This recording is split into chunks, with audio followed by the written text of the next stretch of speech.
Сәлем, балақай. Бүгін біз құстармен танысатын боламыз. Құстар үй құстары және дала құстары болып бөлінеді. Қазір бірінші үй құстармен танысайық. Тауық, әтеш, қаз, үйрек, түйеқұс, қырғауыл, күркетауық. Үйректің балапаны. Енді жабайы құстармен танысамыз. Үкі, аққу,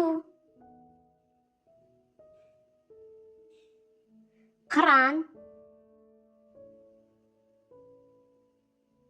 қарға, шымшық, торғай, сұңқар, пингвин,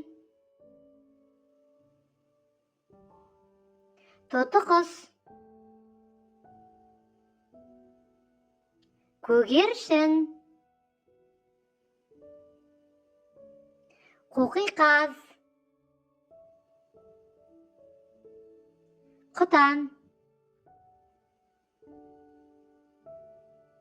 тоқылдақ, қарлығаш, бірқазан, жыртқыш құс, суық торғай.